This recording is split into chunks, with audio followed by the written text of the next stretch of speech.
8 races coming your way from Hollywoodbets Kenilworth on the Saturday. It is also the Summer Country Championships final, a campaign that has been running for the last few months for horses of a certain quality, of certain rating, of certain stature that have been going around the race courses here in the Western Cape, putting together some points, putting together some performances and earning some stakes and getting an opportunity to race for inflated stakes. In the past, these horses would have ventured off to other centres and they've stuck around in the hope of picking up a few wins on this Saturday. Thanks very much for joining us. Don't forget to like and subscribe to our various channels. Lots of perfectly placed interviews coming your way, streaming through for this meeting and for Tuesday's meeting. And not forgetting that we're 2 weeks away from the Splash Out Cape Derby, 22nd of February. You're looking forward eagerly to the nominations to see who will be part of that. And like I said, you'll be surprised how many Hollywoodbets Durban July winners have come out of the Splash Out Cape Derby. They don't even have to win. Oriental Charm just 12 months ago, a case in point. Little bit of a brag before we get into the nitty-gritty of this 8-race card. This preview show did quite well on Wednesday for Hollywoodbets Kenilworth. This card looks quite competitive, looks quite trappy, as you'd expect with the competitive nature of the Summer Championship races. But hopefully we can do it again and make a little bit of money. It's a double header, obviously, with Turfentine. No feature races up on the half-out, so hopefully between the 16 races carded, we can do a little bit of damage. Race number 1 on the card, first leg of the bar pot, gets underway at 12:40. Hollywoodbets Kenilworth welcomes you. Maiden plate over 1,200 metres. For me, this is the hardest race of the day, the start of the bipot. Now, the horse that I'm going to refer to is number 5, I'm Kelly, a son of the United States. Louis Otwa takes a ride for Brett and James Crawford. I thought the debut was fair behind Heel and Sol, but the second start, he showed good improvement. He stepped forward to run fourth behind Circumbendibus. And while we have a look at that rerun, Tripping Thunder was in front of him. Chasing the Rainbow was just a shadow in front of him. And I think that Imo Kelly has a little bit of progress to come. Tripping Thunder exposed off a 79, has had the 5 starts. He's knocking on the door. He shouldn't be too long in winning. Chasing the Rainbow, for me, turned it around with Imo Kelly, but I'd also venture to say that Imo Kelly has a little bit more to come. I think there's more in his favour this time around. So I think he's got an opportunity of turning that form around. I think all 3 horses need to go in, as does 8 Green Planets and 10 Wave of Glory and 12 Gimme a Thrill, and even number 13 Klein Karoo, all horses that get a markup and a little bit of respect. Even number 17 War Reporter, although genetically he's looking for a lot further. The Mother Idlers produce horses that go a mile and a half plus. But all in all, race number 1, a race that I wouldn't want to be getting too involved in from a betting perspective. I think number 5, I'm a Kelly, just a top 4, because of course there's 17 runners carded. Top 4 will do the job, and we can go into the first leg of the place accumulator with a little bit of extra cash. Race number 2 starts the place accumulator, 1:15, celebrating Centurion member Anthony Delpech's birthday, class 5 over 1,600 metres. Interesting, I think Hollywood Racing have a chance here with number 2 for Luipiki. Sean Veal takes a ride for Eric Sands. But as far as the place accumulator is concerned, I'm going to refer to a PA at the end of this race. I've got numbers 2 and 5, with number 5 Future Turn, the key horse in the race. JP Funamava rides for Justin Snaith. It's been nearly 600 days since he last tasted success. But all these seconds, all these thirds, they're going to count for a win at some stage. The one bad run under the belt, Grand Fanicat rode him. He had a deep draw over 2,000 metres. That, I think, is the reason why he ran so poorly. Grant felt something amiss. He probably didn't have the stamina or the legs to get home. Dropping back to a more happy place over a mile. Gave it his all last time behind Prometere, who looked to be in the right place and the right time. And I think Future Turn's going to get a reward for consistency one of these days. And on the back of that last run, which was a hotly competitive field in a similar race to this, in fact, also a class 3, similar or exactly the same as this, I think number 5 Future Turn might, he should give another good account of himself, but with a little bit of luck, he could get his head in front. Now, number 2 for Luipiki, ignore the last run. I think he's an above-average son of Vercingetorix. He's always been a horse that's taken 2 steps forward, 2 steps back, but I think if he takes those 2 steps forward under Sean Veal, the retained jockey of Hollywood Racing, he could make things pay a little bit as far as a top 3 suggestion is concerned. There's no way I can write any horse off in the race, but I think for Luipiki, he's got the ability and got the class on a good day to be quite dangerous in the race. So those are the 2 horses that I'm putting into the place accumulator. I respect number 8 Hats Pride. He punches above his weight, as does number 7 Rule of Thumb, but you've got to set out a stall somewhere in the place accumulator, and 2 and 5 are going to be the numbers. Here is the play: 2 and 5 by 4, 7 and 10, by 1 and 9, by 11 and 12. We're going with deep draws, Schweertek and What a Fortune. We'll get there in a moment. By bank of 4, race 6, leg 5, by 3, 5 and 9, by 8 and 11. Got to extend a little bit on this place accumulator and on all the exotics on this card, but I think it's going to pay handsomely. Race number 3, Summer Country Championship 1600 final. 1600 metres is the distance. First leg of the pick 6, 10-1 is off time. Right, this is my thinking. I think number 4, Iconic Destination, is the best horse in the race. He's off a rating of 81. Had he not had issues with breathing throughout his career, he'd have a lot more mileage. He'd probably be a lot more decorated. No champion, but definitely a lot more decorated. You can tell by that stint in 2022, 2023, when he was running absolute howlers, that things weren't going according to plan. But credit to Cornet, or more credit to Platinum Racing, Andre Nel. But Cornet Off has also been very transparent with us on race day, saying that Iconic Destination seems to be over those demons, but now he needs to finish off the race. He needs to do the job, but I think he's capable. He's definitely capable, and I think with a little bit of luck, he could get the job done. I thought his run on World Sports Betting Met Day, when second, 2 lengths to Legal Counsel, was full of merit, and it's just great to have him back on track and performing with a bit more consistency and in a racing routine. Once upon a time, he was 2 1/4 lengths behind Dave the King and 3 1/4 lengths behind Charles Dickens. Anywhere near that class, this will not be a contest. He's not a horse that you can trust, though, because of his issues, and I think that brings number 7, Kabona Lasedi, into the picture as well. A fluent winner last time when beating the stable companion to Iconic Destination, Hudia. Grant Fanikak is back on board. He's got to have every opportunity of being dangerous yet again. I thought it was a fluent victory last time when going from start to finish, changing things up a little bit in his last 2 starts, and his third run after his peak run proved to be a big one. Eric Sands' yard is going along nicely. Only got a £4 penalty for that win. So the half-brother to Illuminator goes in. Box swingers 4 and 7, race number 3. Hopefully they can both run into the top 3. On we go to race number 4, Summer Country Championship 1800. This will be the start of Jackpot 1, 25 past 2 when it gets underway. For me, I think the race revolves around number 9, Groove Jet. Perhaps on a slightly lesser scale than Iconic Destination. He too had a few breathing issues at the start of his career, but Justin Snaith is ironing those out.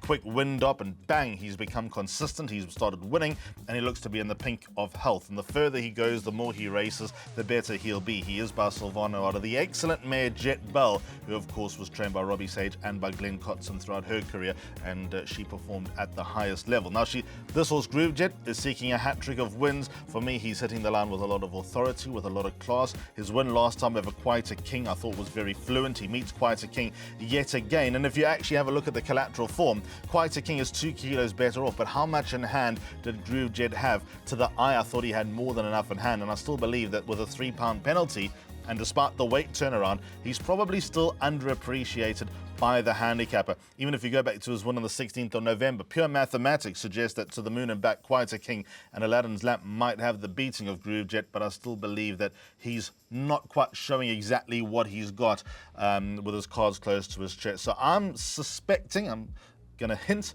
that he is going to complete a hat-trick. Number 9, Groove Jet, even though life is a little bit harder, I think he's got the class, I think he's got the progression, and I think that he will take out race number 4 on the card. So I'm going to put him up as a win bet, despite the respect I have for numbers 1, Happy Days, 3, Quite a King. Lapulga's interesting. Will he get this trip? I don't know. If he does, he could be dangerous. Aladdin's Lamp and To the Moon and Back can mathematically have a claim, but number 9, Groove Jet, is going the right direction. Race 5 starts Jackpot 2, 3 o'clock off time, Summer Country Championship 1400. And that's going to be probably the most competitive race of the Place Accumulator. Now, the interesting things, because Dean Canema on Perfectly Placed made a very good point about number 2, Industrial Strength. That rerun that you would have seen on Perfectly Placed is quite revealing that he ran into a little bit of trouble. And the form line is incredibly strong. Craig Zaki is on board. Number 3, Family Power, being a filly, gets a very generous sex allowance as well. She's consistent. 4, Golden Angel's got to get into the play. I think number 5, Master of the Desert, is much better than his last run. But 11 and 12, that's where I'm going to lean towards. Shweertek and What a Fortune. Let's have a look at Shweertek running on the 18th of January when second behind All the Boys I've Loved. I love the way that this filly fights. She scraps, she probably overachieves. She's got a heart that makes her a lot more consistent and probably a lot better than what she would be in terms of just pure ability. And I think that always counts for a lot. JP van der Merwe takes her out for Justin Snaith. Of course, Richard's up on the half-out riding for his retained team of Ridgemont. Now, if you go back to the last run that we just had a look at when finishing in front of Golden Angel and Lady Lookalike, Shweertek comes in here a kilo better off, worse off rather, than Golden Angel, and 2.5 kilos worse off than Lady Lookalike, but they were comfortably behind the lightly raced daughter of Pomodoro. So from that point of view, I think she might just have a little bit more going for her. What about number 12, What a Fortune? I love the son of What a Winter. Aldo De Meyer takes her out for Candice Bass Robinson. Won a Class 5 as a maiden, followed up with a good gallant second behind Noonday Gun. I still think he's got some more wins to come. Interesting to work out how he's going to be ridden in this race, because it doesn't look like there's a heap of pace around, and from a deep draw he may have to take his medicine. But the fact that Aldo rode well here at Hollywoodbets Kenilworth on Wednesday, I'd suspect that What a Fortune will get the right ride, and if the pace is on, that will probably suit number 12 What a Fortune as well, just to get into position. He got penalised for being a loser last time. I'm not a fan of that, but he too I think has got a little bit more to come. So what I'm going to do in race number 5, I'm going to go with a quartet, because I think there's going to be a big priced horse getting into the top 4. Double float 11 and 12 by the field.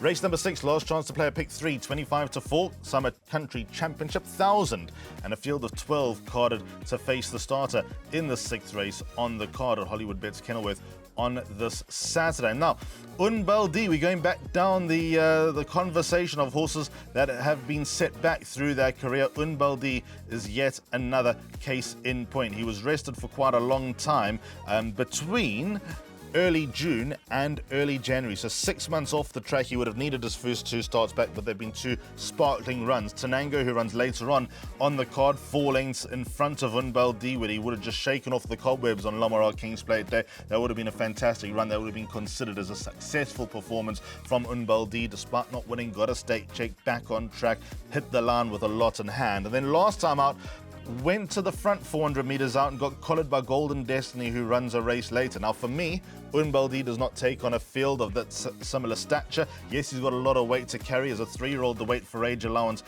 does help his burden a little bit. But with that said, I think that he's taking on horses that are pretty much in that place. They're consistent in that place, but Unbaldi now dropping in grade, I think is going to have a very good opportunity of winning under Aldo De Meyer for Justin Snaith. They don't team up often, but when they do, there's normally good things to be done. So I'm going to put number 4 Unbaldi as a banker in all bets in race number 6. On we go to race number 7, Summer Country Championship 1200. Tricky. I think the race revolves around 3 horses here. 3 Elsinore, 5 Tough Terrain, and 9 Golden Destiny. Let's have a look at the run on World Sports Betting Cape Town Met Day, the 25th of January, when Golden Destiny won. He made a good run towards the outside, hit the line with a lot in hand, beat Karaku from the back of the field, and looked the goods and winning. Got a £3 penalty. Craig Zaki back on board for Dean Canamere. Absolutely no surprise there. Now, there were always whispers about Golden Destiny when he started his career that he had paid to follow. He had a break between February last year and September last year, and I think that's just brought him around, brought him good, and got him into the swing of things. So if on the evidence of that last run, number 9 Golden Destiny, you like what you saw, I certainly did, and he's got a stand undeniable winning chance. But what about Tough Terrain? Now, he comes in here a kilo better off for half a length. Is that going to be enough? It ought to bring him very, very close, and there wasn't much between them.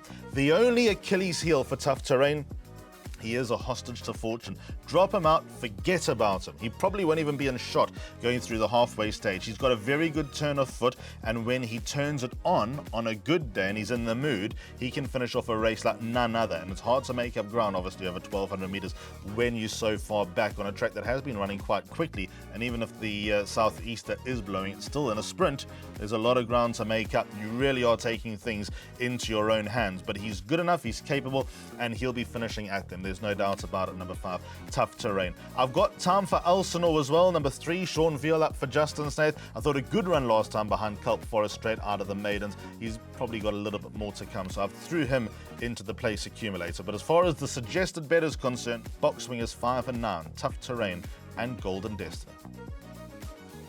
8th and last, Hollywoodbets Bright Future Class 3, 1,200 meters the distance. Probably the race I'm most looking forward to on the card. Even though there's a few horses that have fallen by the wayside as far as my suggestion is concerned, I like number 9, Captain West, as a horse. I think that he's got wins to come. I like number 10, Dumbledore, as a horse. I don't think he'll be far away. I don't think Escarpment's all that bad. Rosh Kadesh got to have some sort of chance. Nordic Chief, I think, has got some wins to come. I think Oliver and Surge of Power also not done with winning just yet. But I think right here, right now, Tenango is definitely the horse to focus on. On Lomarock Kings Plate Day, he won a good race when running away from the Abdicator. Since he's come back from his 9-month break between February and November, he's looked like he's got feature race credentials. Certainly no Hong Kong Jockey Club Whirlpool Cape Flying Championship Computer Form Sprint or Mercury Sprint, whatever the case may be. I think he's a grade 1 horse, but it wouldn't surprise me to see him test the waters at group level on what he's been putting together. His penultimate start over 1,000 metres, he was turned over by 1,000-metre specialist Elusive Winter, who has won subsequently. And the way that Tenango is going about his business, I think that he could have a little bit more to come. So on that last win when beating the Abdicator, I'm going to put him up on top, but I have a lot of time for number 8, Arctic Wizard, to give him most to think about. A very progressive and impressive 3-year-old. He's got a lot to come. He goes about his work quietly. He's a nifty son of What a Winter. Greg Enion and Ashton Aries team up. I like what I saw last time behind Gem King. If you remember, Gem King was rated well over 110. He came back to life last time, and there was no disgrace from Arctic Wizard running second. I think that he's another horse to keep an eye on. I think he's got some good wins to come, and he also wouldn't look out of place if he were to try feature races next summer. Now, what I'm going to do is I'm going to put up Boxed Exactas as a bit of a chance because it's against the grain. It's probably against my thinking, but Boxed Exactas 8 and 11 to finish off Hollywoodbets Kenilworth on the Saturday. So that is pretty much a wrap. Don't forget to like and subscribe. Tell us what you think. Give us some suggestions. Make a noise and get involved in the conversation. Hope that we see you here on Saturday. And if not Saturday, we hope that we see you here on Tuesday. And if not Saturday, and if not Tuesday, we hope that you can make a plan to get you on the 22nd of February. There'll be a lot of seafood going around as well. The Splash Out Cape Derby, which has been a tradition over the last decade or so. And there'll be some excellent racing to go along as well with the Kaya Stables Diadem Stakes going with the Grade 1 Splash Out Cape Derby. Until next time, we hope that you have a wonderful weekend. We'll chat to you soon. Goodbye.